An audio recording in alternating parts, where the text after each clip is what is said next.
Making homemade bread doesn't need to be difficult. With Breville's custom loaf, you can bring a world of flavours beyond the bakery and add anything you want without all the preservatives. It's as simple as adding your ingredients, selecting your loaf size and browning preference, and the custom loaf does the rest. The intuitive LCD screen lets you scroll through 13 settings with light, medium or dark colour crust options, and it bakes up to 2.5 pound family-sized loaf. The instruction booklet is a great place to choose from one of 44 step-by-step recipes, or you can customise a family favourite. We're going to make sun-dried tomato and feta bread, which will use the default crusty loaf setting that can be also modified if needed. You'll see that there are two paddles. The dark collapsible paddle, that's for the bread, and that will collapse and leave less of a hole in the base of the loaf. And then the fixed paddle, and that's just for jam. To begin, always take the bread pan out and add all the ingredients while it's out on the counter, and make sure the collapsible paddle is in the upright position. The most important thing to bear in mind when making bread is to use exact measurements. To start, get all your ingredients out and ready on the counter in the order that it's listed in the recipe. And this always goes liquids, fats, dry ingredients, and finally yeast. And everything should be at room temperature, since this can actually affect the yeast's activation and the way that the bread ultimately rises and bakes. For liquids, only use liquid measuring jugs or cups, and check the level while it's on the counter to make sure that the amount is exact. So here we have 1.5 cups of water and 1 extra tablespoon. Consider using filtered or bottled water, because the additives in tap water can actually affect the way the yeast rises. 3 tablespoons of olive oil, and for the dry ingredients we have 1.5 teaspoons of salt, 3/4 teaspoon of vital wheat gluten, which actually improves the loaf height, texture and structure, 1.25 teaspoons of dried basil, 1.25 teaspoons of oregano, and precisely 4 cups plus 2 tablespoons of bread flour.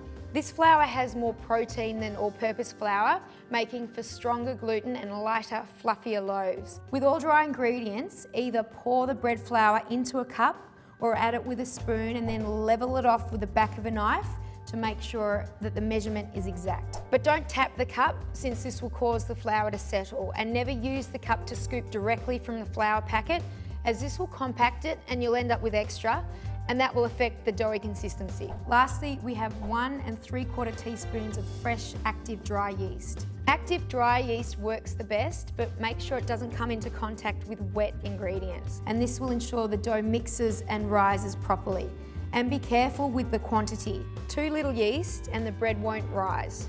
Too much, it will rise but then quickly collapse. And now add the ingredients to the pan. Got some liquid, and then the fat, and then the dry, salt, vital wheat gluten, basil, oregano, then the flour, and then the yeast. Be sure to wipe any spilled ingredients from the rim of the pan so it doesn't drop into the baking chamber.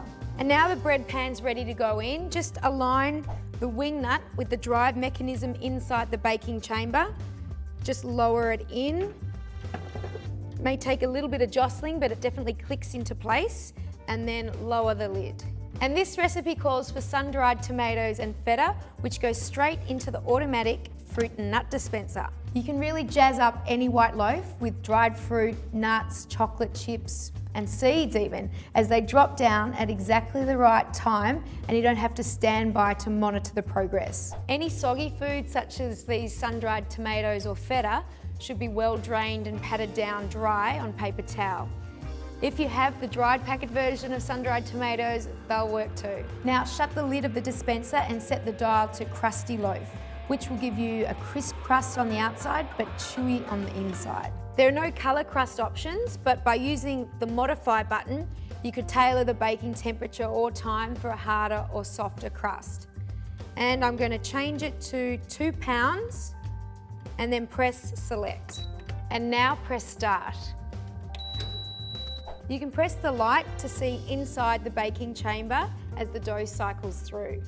There's preheat, need 1, need 2, where you'll see the dough ball being tossed around by the paddle, and monitor the consistency of the dough, because factors like humidity or flour measurement can affect it.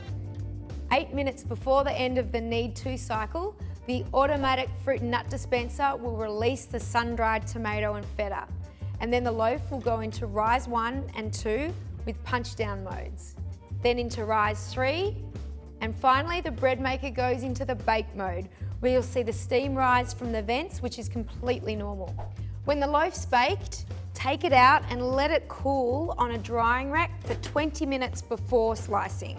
If you try to slice too early, that can affect the structure of the bread. And with the 13-hour delay timer, you can wake to the wonderful aroma of fresh baked bread. The Custom Loaf, brought to you by the food thinkers at Breville.